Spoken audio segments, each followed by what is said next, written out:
اور وہ موضوع یہ ہے تبلیغ اسلام کے حوالے سے اولیاء اللہ کا مقام اور حضرت پیر سواگ علیہ الرحمہ۔ یہ کتاب اصل محرک یہ کتاب بنی جس کے پر فیوضات حسنیہ حضرت خواجہ غلام حسن سواگ رحمۃ اللہ علیہ کے حالات، آپ کے افکار اور آپ کی خدمات کے حوالے سے یہ کتاب ہے، جس میں بہت کچھ ہے۔ اس کتاب میں 10 چیپٹر ہیں اور اس کی ایک تقدیم ہے، اور اس تقدیم کی بہت بڑی خصوصیت یہ ہے کہ اس میں ہمیشہ کے لیے ایسے دلائل بیان کر دیے گئے جو ہر عالم کی ضرورت بن گئی۔ اور یہ تقدیم 41 صفحات پر مشتمل ہے، جس کو حضرت علامہ تاج المدرسین استاد العلماء حضرت علامہ عطا محمد بندیالوی رحمۃ اللہ علیہ نے تحریر کیا، جو ایک سند کا درجہ رکھتے ہیں۔ میں نے جب ان کی پوری تحریر کو پڑھا میں حیران رہا کہ اس کیلیبر کے ہمارے الحمدللہ یہ اسلاف تھے۔ تو اس تقدیم اور اس کتاب کے حوالے سے تو آج کا موضوع ہے جو ہم عرض کر رہے ہیں۔ حضرت خواجہ غلام حسن سواگ رحمۃ اللہ علیہ کا مزار پر انوار ضلع لیا کروڑ تحصیل ہے، اس کے مشرق میں آپ کا مزار پر انوار واقع ہے، جہاں پر حاضری بھی ہوتی رہتی ہے۔ تو اس حوالے سے یہ بڑی جامع کتاب ہے۔ تو اس تقدیم میں، اس کی کتاب کی جو تقدیم ہے، اس میں بہت بڑی چیزیں ہیں۔ سب سے بڑھ کر جس نے مجھے بہت زیادہ متاثر کیا، فضائل اولیاء، کرامات اولیاء کے حوالے سے دلائل ہیں۔ تو اس تقدیم میں حضرت علامہ بندیالوی علیہ الرحمہ نے ایک حدیث پاک بیان کی، ہم اس سے آغاز کر رہے ہیں درود شریف کے ساتھ۔ الصلاۃ والسلام علیک یا سیدی یا رسول اللہ وعلی آلک و اصحابک یا سیدی یا حبیب اللہ۔ یہ بخاری شریف کی حدیث ہے جو یہاں پر درج ہے، جس کا خلاصہ میں عرض کر رہا ہوں۔ متفق علیہ حدیث، حدیث قدسی ہے۔ اس تقدیم کے صفحہ نمبر 34 پر یہ حدیث درج ہے۔ اس کا پہلا نقطہ وہ حدیث پاک ہے، اس کا ترجمہ عرض کر رہا ہوں۔ پہلا نقطہ حدیث شریف کا، حدیث قدسی میں اللہ نے فرمایا اور حضور نے اس کو ہمیں بتایا صلی اللہ علیہ وسلم، فضائل اولیاء، کہ جو انسان میرے ولی سے دشمنی عداوت رکھتا ہے وہ میرا دشمن ہے، اور میں نے اس سے اعلان جنگ کیا ہے۔ ایک نقطہ۔ دوسرا، میرا بندہ فرض نماز فرائض کی ادائیگی سے، بہت بڑی حدیث ہے، میرا بندہ مسلمان فرائض کی ادائیگی سے، آپ جانتے ہیں فرائض بہت سے ہوتے ہیں، صرف نماز نہیں، اس پر جتنے فرائض ہیں جس میں عبادات، معاملات، اخلاقیات وغیرہ وغیرہ، تو فرمایا حدیث شریف کہ میرا بندہ فرائض کی ادائیگی کے ذریعے جتنا میرا قرب حاصل کرتا ہے وہ کسی اور عمل سے اتنا قرب حاصل نہیں کرتا۔ دو، نمبر 3، فرائض کی ادائیگی کے بعد پھر میرا بندہ وہ نفلی عبادت کے ذریعے میرا قرب حاصل کرتا رہتا ہے، تو اب وہ فرائض بھی ادا، نوافل بھی ادا کرتا رہتا ہے، پھر ایک درجہ آتا ہے، ایک وقت آتا ہے، وہ پھر میرا اتنا قرب حاصل کر لیتا ہے فرائض اور نوافل کی ادائیگی کے ذریعہ، ایک وقت آتا ہے میرا بندہ میرا اتنا قرب حاصل کر لیتا ہے، اللہ اکبر، مفہوم ہے کہ پہلے وہ مجھ سے محبت کرتا رہا، اور جب وہ میری اس طرح عبادت میں، فرائض اور نوافل کی ادائیگی میں تسلسل کے ساتھ بڑھتا رہا، پھر ایک وقت وہ آتا ہے، پہلے وہ محبت کرتا تھا، پھر میں اسے محبت کرتا ہوں، احببتہ، میں اسے محبوب بنا لیتا، اب وہ عام نہ رہا، وہ میرا محبوب بن گیا، اسے ٹائٹل ملا محبوبیت کا، جب محبوب بنا، یہ چوتھا نقطہ ہے اس حدیث پاک، فَإِذَا أَحْبَبْتُهُ، جب میں اسے محبوب بنا لیتا ہوں، فَكُنْتُ سَمْعَهُ الَّذِي يَسْمَعُ بِهِ وَبَصَرَهُ الَّذِي يُبْصِرُ بِهِ وَيَدَهُ الَّتِي يَبْطِشُ بِهَا وَرِجْلَهُ الَّتِي يَمْشِي بِهَا، درود شریف پڑھتے رہیں صلی اللہ علیہ وسلم۔ ترجمہ، جب وہ محبوب بنا، عام صف سے اٹھ کر وہ میرے محبوبیت کے درجہ پر فائز ہوا، پھر اس کا میرے ساتھ کیا لنک ہوتا ہے؟ فرمایا میں اس کے کان بن جاتا ہوں جن سے وہ سنتا ہے، اور اس کی میں آنکھ بن جاتا ہوں جن سے وہ دیکھتا ہے، اور اس کے ہاتھ بن جاتا ہوں جن سے وہ پکڑتا ہے، اور میں اس کے قدم بن جاتا ہوں جن سے وہ چلتا ہے۔ اب اس اگلا نقطہ، اس حدیث کی وضاحت میں مفسرین نے دو قول بیان کی، اس کا کیا معنی ہے سنیے بہت توجہ سے۔ پہلا قول مفسرین نے، محدثین نے، شارحین نے یہ بیان کیا کہ اس میرے بندے کے یہ اعضاء اللہ کے حکم کے پابند ہو جاتے ہیں، اور اس کے جسم کے یہ اعضاء اس کی مرضی کے بغیر کبھی اور کہیں بھی استعمال نہیں ہوتے، ایک یہ معنی ہے۔ دوسرا قول جس کو امام رازی نے علیہ رحمہ نے تفسیر کبیر میں بیان کیا، وہ فرماتے ہیں کہ اس حدیث کا ایک مطلب یہ ہے کہ اللہ کا نور اس بندے کے ان اعضاء میں سرایت کر جاتا ہے، اور پھر وہ اللہ کے حکم سے قریب ہو، بعید ہو، چھوٹا کام ہو، بڑا کام ہو، اس اللہ کی طاقت سے وہ یہ مشکلات کو آسان کرتا ہے۔ تو یہ حدیث پاک اور اس کا مفہوم تھا۔ برادران، اب ہم دوسرا جو اہم نقطہ ہے وہ آپ تک لا رہے ہیں کہ یہ حدیث پاک تھی جس میں اولیاء اللہ کی قوت کا اظہار کیا گیا، بتایا گیا۔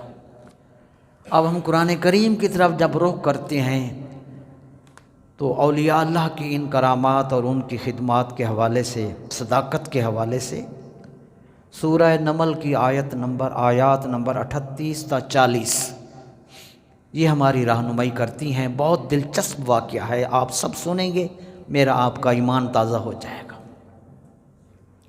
وہ پوری تفصیل قرآن شریف میں سورہ النمل میں آپ پڑھ لینا، میں دو باتیں عرض کر کے آگے چلتا ہوں۔ حضرت سلیمان علیہ السلام نے ملکہ سبا بلقیس کے تحائف قبول کرنے سے انکار کیا، تحائف واپس چلے گئے، تحفہ لانے والے بھی واپس چلے گئے، جب اس ملکہ بلقیس نے یہ دیکھا کہ سلیمان علیہ السلام نے میرے تحائف قبول نہیں کیے، واپس کر دیے، چونکہ ملکہ تھی، اس نے کہا اب میں خود جاتی ہوں اور اس کی شان و شوکت کا خود مشاہدہ کرتی ہوں کہ وہ ہے کیا ہے۔ اللہ اکبر۔ بس پھر وہ آپ کی طرف روانہ ہوئی کہ تحفے تو ایکسیپٹ نہ ہوئے، میں جا کر دیکھوں کیا کس مقام کے، کس عظمت کے وہ مالک ہیں۔ وہ روانہ ہوئی وہاں سے، حضرت سلیمان علیہ السلام کو خبر ملی کہ وہ آپ کا مشاہدہ کے لیے آ رہی ہے۔ سو برادران، جب ان کو علم ہوا وہ قریب آئی ہوں گی، تو آپ نے اپنی کیبنٹ کے، اپنے وزراء کے جو آپ کے سامنے دربار میں بیٹھے تھے، آپ کے خاص لوگ، قرآن شریف نے اس کو، ان کلمات کو قرآن میں اللہ نے بیان کر دیا قیامت تک۔ حضرت سلیمان علیہ السلام نے اپنے دربار میں جو لوگ موجود تھے ان سے فرمایا ایکم یاتینی بعرشہا، تم میں سے کون ہے جو اس کے میرے پاس آنے سے پہلے پہلے اس کا تخت میرے پاس لے کر آئے۔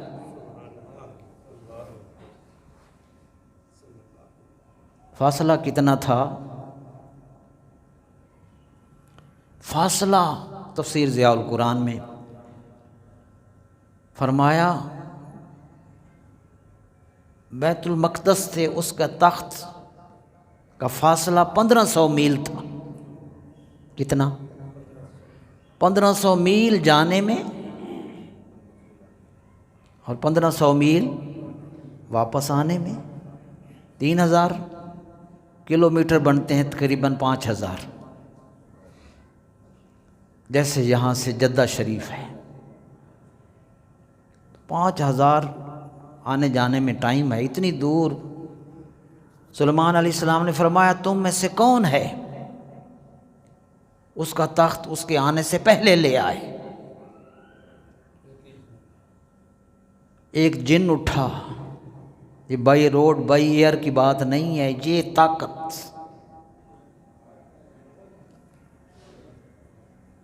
اللہ کے بندے کی طاقت، جس کو وہ طاقت وہ دے دے۔ یہاں دنیاوی جہاز طیاروں کی نہیں بات کر رہا، ولی اللہ کے پاس جو اس کی طاقت، اللہ کی دی ہوئی قوت ہے، اس کا اظہار۔ ایک جن قال عفریت من الجن، ایک جن اٹھا، اس نے کہا میں وہ لے آتا ہوں مگر کچھ مہلت چاہیے۔ حضرت سلیمان علیہ السلام نے فرمایا، قرآن شریف فرماتا ہے قال الذی عندہ علم من الکتاب، پھر ایک دوسرا بندہ کھڑا ہوا جس کے پاس کتاب الہی کا علم تھا، جن نہیں تھا، جن نہیں تھا، انسان تھے، اس کا نام لکھا ہے آصف بن برخیہ۔ کالا، وہ بولا میرا یہ جن تو کہہ رہا ہے نا مجھے مہلت چاہیے، انا آتی کا بھی قبل ان یرتد الیک طرفک، میں مہلت نہیں اتنی مانگتا، اتنی دور تخت ہے تو پڑا رہے۔ سلیمان علیہ السلام آپ پلک جھپکائیں گے تخت قدموں میں ہوگا۔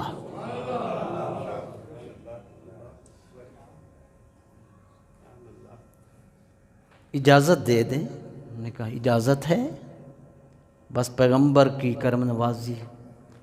پھر قرآن یہ نہیں کہتا کہ صرف باتیں ہی تھیں، نہ فلما رآہ مستقرا عندہ، سلیمان علیہ السلام نے آنکھ کھولی، تخت بلقیس قدموں میں تھا۔ یہ بات سمجھ آ گئی؟ قرآن کریم وہ حدیث قدسی میں آپ سے پوچھوں گا، وہ مشہور شعر ہے، یہ شان ہے خدمت گاروں کی،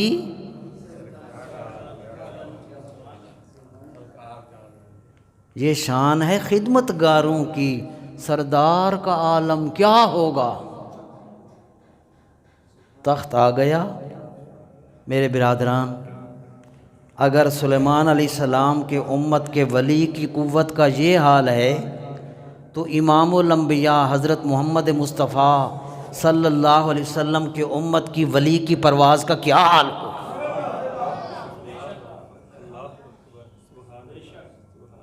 وہ نبی ہیں، ادھر امام الانبیاء ہیں۔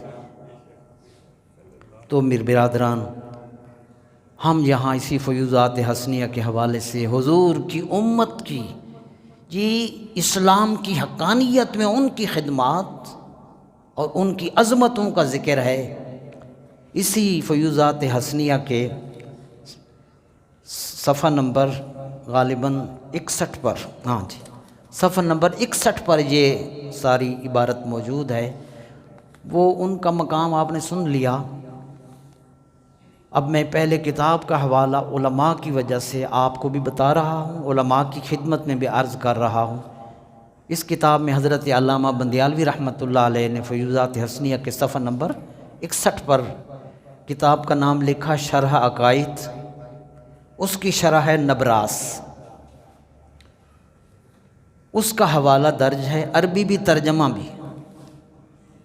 میں آپ کو عربی بھی بتاتا ہوں، ترجمہ بھی بتاتا ہوں، تاکہ سکون بھی ملے، یقین بھی ملے اور روحانیت بھی ملے۔ میں وہ عربی پڑھ رہا ہوں جو فیوضات حسنیہ کے صفحہ نمبر 61 پر حضرت علامہ عطا بندیالوی علیہ الرحمہ نے درج کی۔ فرماتے ہیں، قال الشیخ ابو عبداللہ الیافعی امام مکہ ان الشیخ رکن الدین ابو الفتح الکرشی الملتانی والشیخ نصیر الدین السراج الدہلوی یصلیان فی المسجد الحرام، کعبۃ اللہ کے امام یافعی کہتے ہیں، کعبہ شریف کے جو امام ہیں امام یافعی رحمۃ اللہ علیہ، امام وقت، ان کی سٹیٹمنٹ ہے، وہ کہتے ہیں، کتاب بتا دیا، امام کعبہ نے کہا کہ دو بزرگ ایسے ہیں، ایک ملتان میں رہتے ہیں، ایک دہلی میں رہتے ہیں۔ کہاں؟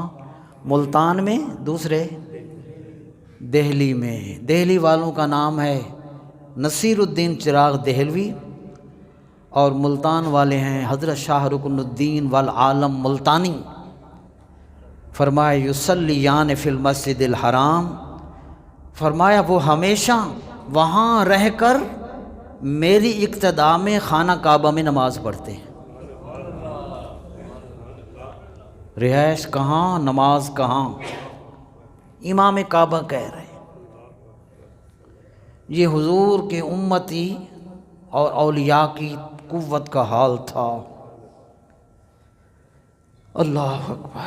سو اس حوالے سے ہم اب ان ساری چیزوں کی روشنی میں کہ جب حضور علیہ السلام کا امتی اس مقام پر فائز ہوتا ہے، مقام محبوبیت پر اس کی نومینیشن ہوتی ہے، وہ عام صف سے اٹھ کر محبوبین کی صف میں جب اس ولی کو مقام ملتا ہے، پھر ان کو عظمتیں رب کریم وہی عطا کرتا ہے جو آپ سن چکے۔ میں اس ضمن میں حضرت خواجہ غلام حسن سباغ رحمۃ اللہ علیہ کی دین کی خدمات اور کرامات میں سے دو باتیں عرض کروں گا۔ اللہ اکبر۔ پہلے حضرت خواجہ غلام حسن سباغ رحمۃ اللہ علیہ اپنے مرشد کے حوالے سے لکھتے ہیں کہ میں اپنے مرشد کے پاس جا رہا تھا کروڑ سے موسیٰ شریف یہ کم و بیش 150 کلومیٹر کا فاصلہ ہے۔ اللہ اکبر۔ راستے میں جب دریائے سندھ آیا، میں نے سندھاری کے ذریعے دریا کو عبور کرنا شروع کیا۔ جب میں مڈ میں پہنچا تو وہ سندھاری جو کھال کی بنی ہوئی ہوتی ہے، بکری کے کھال کی بنی ہوتی، اس کو کیمیکل کر کے تو وہ ایک ٹائر کی طرح تیرنے کے کام انسٹرومنٹ ہوتا ہے۔ میں جب مڈ میں پہنچا، حضرت خواجہ غلام حسن سواگ علیہ رحمہ فرماتے ہیں، جب میں مڈ میں پہنچا تو میری سندھاری پھٹ گئی۔ آگے اسی کتاب میں آپ لکھتے ہیں کہ مجھے حیرت ہوئی، صفحہ نمبر 233 پر یہ واقعہ موجود ہے۔ سندھاری پھٹ گئی، دریا کا مڈ ہے اور سندھ ہے، راوی نہیں، بتا آپ راوی سمجھیں، فل دریا ہے۔ اللہ فرماتے مجھے حیرت ہوئی کہ گھر والے کہیں گے میں حضرت صاحب کے پاس، پیر صاحب کے پاس پہنچ چکا، گھر والے کہیں گے، مرشد فرمائیں گے کہ مرید اپنے گھر میں ہے، میں نہ گھر میں نہ موسیٰ شریف۔ یہ مجھے جب حیرت ہوئی، سنیے، فرمایا بس تھوڑی ہی دیر گزری تھی،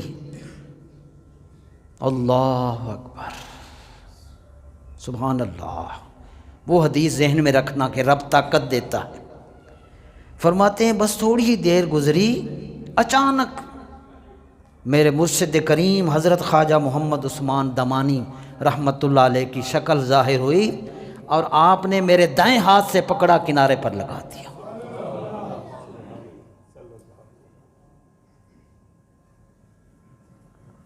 میں پہنچ گیا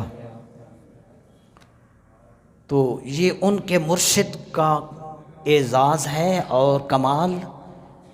اب حضرت پیر سواگ صاحب رحمۃ اللہ علیہ آخری بات عرض کر رہا، جو اس کیلیبر کے ان کی تبلیغ کیا ہوتی ہے اور ان کی تبلیغ کا اثر کتنا ہوتا ہے۔ ہم لوگ ساری زندگی گلے پھاڑتے رہے، بس گزارے چلا گئے، ان کی بات ہی اور ہے۔ حضرت سلطان باہو علیہ رحمہ نے فرمایا، جیڑی مکھی وچ قید شہد دے، کیویں اڑسی سنگ شبازاں ہو۔ ہم مکھیوں کی قید میں ہیں، کھانا پینا پیسہ لالچ بلا ہرس ہوس، میں نے تو لبے گا کی فلاں کولو کی مینوں فائدہ، تو دفع کر پرو، انہیں مینوں کی دینا، ہماری سوئی گھومتی رہی پیسے کے پیچھے۔ سلطان باہو علیہ رحمہ نے فرمایا، جیڑی مکھی وچ قید شہد دے، کیویں اڑسی سنگ شبازاں ہو، جنہ صحبت نال نبی دے صاحب راز نیازاں۔ خواجہ غلام حسن سواگ رحمۃ اللہ علیہ لاہور میں تشریف لائے، بہت خوبصورت واقعہ ہے۔ ایک ہندو نوجوان کو مسلمان کیا، اس نوجوان کا بھائی تھانے دار تھا، وہ ہندو بھائی مسلمان ہو گیا۔ برادران، اس نے آپ کے خلاف عدالت میں کیس دائر کر دیا کہ فلاں نوجوان نے میرے بھائی کو جبراً مسلمان کیا ہے۔ برادران، عدالت میں آپ عدالت میں پیش ہوئے، میرے جیسا ہوتا ایفیڈیوٹ پہ لکھ کے دے دیتا، جی آئندہ غلطی نہیں کروں گا، ٹھیک ہے، بہت جان چھٹی گل بک کی، بس جو غلطی ہو گئی ہے چھڈو پر، معافی صلح نامہ ختم۔ نا وہ ہم ہیں یا ہم احتجاج کرتے جی میرے خلاف، لو جی اسلام دی توہین کر دیتی انہیں، وہ ہم لوگ ہیں مگر اقبال کہہ گئے تھے غیرت ہے بڑی چیز جہان تگ و دو میں، پہناتی ہے درویش کو تاج سر دارا۔ حضرت خواجہ غلام حسن سواگ رحمۃ اللہ علیہ سے جج نے پوچھا، اللہ اکبر، اقبال نے کہا یہ نغمہ فصل گل و لالا کا نہیں پابند، بہار ہو کہ خزاں لا الہ الا اللہ۔ عدالت میں کھڑے ہو کر، آپ جانتے ہیں یہ حکومت کن کی تھی؟ مسلمانوں کی تھی۔ اس وقت 1939 میں حضرت خواجہ غلام حسن سواگ کا وصال ہوا، پری پارٹیشن قیام پاکستان سے 8 سال پہلے یہ بزرگ اللہ کو پیارے ہو گئے۔ حکمرانی تو انگریز کی، اور جو اپوننٹ ہے، مخالف کلائنٹ ہے، مخالف دعوے دار ہے، وہ ہندو ہے، نہ قرآن وہ سنتا ہے نہ یہ سنتا ہے، کس کو دلائل دیتے؟ سمجھ رہے میری بات؟ میرے برادران، جج نے پوچھا کہ اس مسلمان کو آپ نے، اس بندے کو، نوجوان کو آپ نے جبراً مسلمان کیا؟ اقبال نے کہا نہ پوچھ ان خرقہ پوشوں کی۔ ان موقعوں پر اقبال دل میں اترتے ہیں، نہ پوچھ ان خرقہ پوشوں کی۔ تم کہتے ہو بابا جی نے، ہاں وہ بابا جی ہماری نظروں میں ہوتے ہیں، مگر ان کا وہ محبوبیت کے مقام پر فائز ہوتے ہیں، وہ عاجزی اس لیے اختیار کرتے ہیں۔ میاں صاحب نے فرمایا، اللہ اکبر، رات کو جاگ جاگ کے اپنی آنکھوں کے آنسو بہاتے ہیں، فجریں اوگن ہار سداندے، سب تو نیویں ہوندے۔